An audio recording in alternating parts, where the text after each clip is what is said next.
ಆತ್ಮೀಯ ಬಂಧುಗಳೇ, ಮಹಾಭಾರತ ದ್ರೋಣ ಪರ್ವ.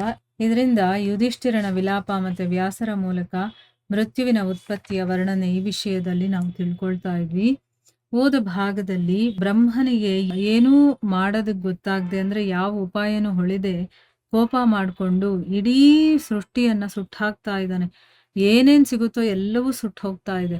ಆಗ ರುದ್ರ ಹೇಳ್ತಾನೆ, ಯಾಕೆ ಈ ರೀತಿ ಮಾಡ್ತಾ ಇದ್ದೀರಾ, ನಿಮ್ಮ ಕೋಪ ಶಾಂತವಾಗ್ಲಿ ಅಂತಂದಾಗ ಬ್ರಹ್ಮ, ಇಲ್ಲ, ಪೃಥ್ವಿಯ ಭಾರ ತುಂಬಾ ಹೆಚ್ಚಾಗ್ಬಿಟ್ಟಿತ್ತು, ಅದರಿಂದ ಅವಳು ಪೀಡಿತಳಾಗಿದ್ಲು ಪೃಥ್ವಿ ದೇವಿ, ಅದಕ್ಕೆ ನನ್ನನ್ನ ಸಂಹಾರಕ್ಕೋಸ್ಕರ ಪ್ರೇರೇಪಣೆ ಮಾಡಿದ್ರು. ಈ ವಿಷಯದಲ್ಲಿ ನಾನು ಹೇಗೆ ಮಾಡೋದು ಅಂತ ನಾನು ತುಂಬಾ ಯೋಚನೆ ಮಾಡಿದೆ, ಆದ್ರೆ ನಂಗೆ ಯಾವ ಉಪಾಯನೂ ಹೊಳಿಲಿಲ್ಲ, ಅದಕ್ಕೋಸ್ಕರ ನನ್ ಕೋಪ ಬಂತು ಅಂದಾಗ ರುದ್ರ ಹೇಳ್ತಾನೆ, ನೀವು ಈ ಸಂಹಾರಕ್ಕೋಸ್ಕರ ಕೋಪ ಮಾಡ್ಕೊಳ್ಬೇಡಿ, ಯಾಕಂದ್ರೆ ಇದರಿಂದ ಪರ್ವತ, ವೃಕ್ಷ, ನದಿ, ಜಲಾಶಯ, ಹುಲ್ಲು ಎಲ್ಲವೂ, ಸ್ಥಾವರ ಜಂಗಮ ಎಲ್ಲ ಸುಟ್ಟು ಹೋಗ್ತಾ ಇದೆ. ನೀವು ಶಾಂತರಾಗಿ, ಅದೇ ನಾನು ಬೇಡ್ಕೊಳ್ಳುವಂತ ವರ ಅಂತ ಕೇಳ್ಕೊಳ್ತಾರೆ. ಆಗ ನಾರದರು ಹೇಳ್ತಾರೆ, ಶಂಕರನ ಮಾತನ್ನ ಕೇಳಿ ಬ್ರಹ್ಮ ಪ್ರಜೆಗಳ ಕಲ್ಯಾಣಕ್ಕಾಗಿ ಆ ಅಗ್ನಿಯನ್ನ ಮತ್ತೆ ತನ್ನ ಒಳಗಡೆನೆ ಲೀನಗೊಳಿಸ್ಕೊಳ್ತಾನೆ. ಅದನ್ನ ಲೀನಗೊಳಿಸ್ಕೊಳ್ಳುವಂತ ಸಮಯದಲ್ಲಿ ಅವರ ಎಲ್ಲ ಇಂದ್ರಿಯಗಳಿಂದ ಒಬ್ಬ ಸ್ತ್ರೀ ಪ್ರಕಟಳಾಗ್ತಾಳೆ. ಅವಳ ಬಣ್ಣ ಕಪ್ಪು, ಕೆಂಪು ಮತ್ತೆ ಹಳದಿ ಬಣ್ಣದಾಗಿತ್ತು. ಅವಳ ನಾಲಿಗೆ, ಮುಖ ಮತ್ತೆ ನೇತ್ರಗಳೆಲ್ಲ ಕೆಂಪಾಗಿದ್ವು. ಬ್ರಹ್ಮ ಅವಳನ್ನ ಮೃತ್ಯು ಅಂತ ಕರೀತಾನೆ. ಈಗ ಮೃತ್ಯು ಹೇಗೆ ಪ್ರಕಟವಾಯಿತು ಅನ್ನೋದು ನಮಗೆ ಗೊತ್ತಾಯ್ತಲ್ವಾ. ಅವನ ಕೋಪವನ್ನ ತನ್ನ ಒಳಗಡೆನೆ ಲೀನ ಮಾಡಿಕೊಳ್ಳುವಾಗ ಅವನ ಇಂದ್ರಿಯಗಳಿಂದ ಹುಟ್ಟದಂತ ಸ್ತ್ರೀ, ಅವಳ ಹೆಸರು ಮೃತ್ಯು ಅಂತಂದ್ಬಿಟ್ಟು ಮತ್ತೆ ಹೇಳ್ತಾನೆ, ನಾನು ಲೋಕಗಳನ್ನ ಸಂಹಾರ ಮಾಡುವ ಇಚ್ಛೆಯಿಂದ ಕೋಪವನ್ನು ಮಾಡಿಕೊಂಡಿದ್ದೆ, ಅದರಿಂದ ನಿನ್ನ ಉತ್ಪತ್ತಿಯಾಗಿದೆ, ಅದಕ್ಕೋಸ್ಕರನೇ ನೀನು ನನ್ನ ಆಜ್ಞೆಯಿಂದ ಈ ಸಂಪೂರ್ಣ ಚರಾಚರ ಜಗತ್ತನ್ನು ಕೂಡ ನಾಶ ಮಾಡು, ಇದರಿಂದ ನಿನಗೆ ಕಲ್ಯಾಣವಾಗುತ್ತೆ ಅಂತಂದ್ಬಿಟ್ಟು ಹೇಳ್ತಾನೆ ಬ್ರಹ್ಮ. ಬ್ರಹ್ಮನ ಈ ರೀತಿಯ ಆಜ್ಞೆಯನ್ನ ಕೇಳಿ ಆ ಸ್ತ್ರೀ ಅತ್ಯಂತ ಯೋಚನೆಯಲ್ಲಿ ಮುಳುಗೋಗ್ತಾಳೆ.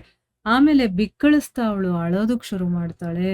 ಅವಳ ಕಣ್ಣಿನಿಂದ ಬರ್ತಾ ಇದ್ದಂತ ಕಣ್ಣೀರನ್ನ ಬ್ರಹ್ಮ ತನ್ನ ಕೈಯಲ್ಲಿ ತಗೊಳ್ತಾನೆ, ಮತ್ತೆ ಅವಳಿಗೂ ಕೂಡ ಸಾಂತ್ವನವನ್ನ ಹೇಳ್ತಾನೆ.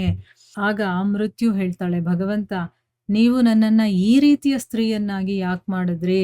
ನಾನು ತಿಳಿದು ಈ ಅಹಿತಕಾರಿಯಾದಂತ ಕಠೋರ ಕರ್ಮವನ್ನ ಮಾಡ್ಬೇಕಾ? ಅಂದ್ರೆ ನನಗ್ ಗೊತ್ತಿದ್ದು ಈ ಕೆಲಸ ಮಾಡ್ಬೇಕಾ? ನಾನು ಪಾಪಕ್ಕೆ ಹೆದರ್ಕೊಳ್ಳುವಂಥವಳು, ನಾನು ಹಿಂಸೆ ಕೊಟ್ಟಂತ ಜನರು ಅಳ್ತಾರೆ, ಆ ದುಃಖಿಗಳ ಕಣ್ಣೀರಿನಿಂದ ನನಗೆ ಬಹಳ ಭಯ ಆಗುತ್ತೆ, ಅದಕ್ಕೋಸ್ಕರ ನಾನು ನಿಮ್ಮ ಶರಣಾಗತಿಗೆ ಬಂದಿದ್ದೀನಿ, ನನಗೆ ವರವನ್ನ ಕೊಡಿ, ನಾನಿವತ್ತಿನಿಂದ ಧೇನುಕಾಶ್ರಮಕ್ಕೆ ಹೋಗಿ ನಿಮ್ಮ ಆರಾಧನೆಯಲ್ಲೇ ನಾನು ಸಂಲಗ್ನಳಾಗಿ ತೀವ್ರವಾದಂತ ತಪಸ್ಸನ್ನ ಮಾಡ್ತೀನಿ. ಅಳ್ತಾ ಇರುವ, ಗೋಳಾಡ್ತಾ ಇರುವಂತ ಜನರ ಪ್ರಾಣವನ್ನ ತಗೊಳ್ಳುವಂತ ಕೆಲಸ ನನ್ನಿಂದ ಆಗೋದಿಲ್ಲ, ನನ್ನನ್ನ ಈ ಪಾಪದಿಂದ ಉಳಿಸಿ ಅಂತನ್ಬಿಟ್ಟು ಕೇಳ್ಕೊಳ್ತಾಳೆ. ಅದಕ್ಕೆ ಬ್ರಹ್ಮ ಹೇಳ್ತಾನೆ, ಮೃತ್ಯು, ಪ್ರಜೆಗಳ ಸಂಹಾರ ಮಾಡೋದಕ್ಕೋಸ್ಕರ ಅಂತಾನೆ ನಿನ್ನ ಸೃಷ್ಟಿಯಾಗಿದೆ, ಹೋಗು ಎಲ್ಲಾ ಪ್ರಜೆಗಳ ನಾಶ ಮಾಡ್ತಾ ಇರು, ಇದರಲ್ಲಿ ಯೋಚಿಸುವಂತ ಅವಶ್ಯಕತೆನೇ ಇಲ್ಲ, ಹೀಗೆ ಆಗುತ್ತೆ, ಇದರಲ್ಲಿ ಯಾವತ್ತೂ ಪರಿವರ್ತನೆ ಅನ್ನೋದು ಆಗೋದಿಲ್ಲ, ನೀನು ನನ್ನ ಆಜ್ಞೆಯ ಪಾಲನೆಯನ್ನ ಮಾಡು, ಇದರಲ್ಲಿ ನಿನ್ನ ನಿಂದನೆ ಆಗೋದಿಲ್ಲ ಅಂತನ್ಬಿಟ್ಟು ಹೇಳ್ತಾನೆ. ಅಂದ್ರೆ ನಿನ್ನ ಮೇಲೆ ಯಾರು ಏನೂ ಹೇಳೋದಿಲ್ಲ, ನಾನು ಏನ್ ಹೇಳ್ತೀನೋ ಅದನ್ನ ನೀನ್ ಮಾಡು, ನೀನ್ ಹುಟ್ಟಿರೋದೇ ಇವ್ರನ್ನೆಲ್ಲ ನಾಶ ಮಾಡೋದಕ್ಕೆ ಅಂತಂದ್ಬಿಟ್ಟು ಬ್ರಹ್ಮ ಹೇಳ್ತಾನೆ. ಬ್ರಹ್ಮ ಈ ರೀತಿ ಹೇಳಿದ ಮೇಲೆ ಆ ಕನ್ಯೆ ಪ್ರಜೆಗಳ ಸಂಹಾರದ ಪ್ರತಿಜ್ಞೆಯನ್ನ ಮಾಡ್ದೇನೆ, ಅಂದ್ರೆ ಅಲ್ಲಿ ಅವರನ್ನ ಸಂಹಾರ ಮಾಡೋದನ್ನ ಬಿಟ್ಟು ತಪಸ್ಸನ್ನ ಮಾಡುವಂತ ಇಚ್ಛೆಯಿಂದ ಧೇನುಕಾಶ್ರಮಕ್ಕೆ ಹೊರಟು ಹೋಗ್ತಾಳೆ.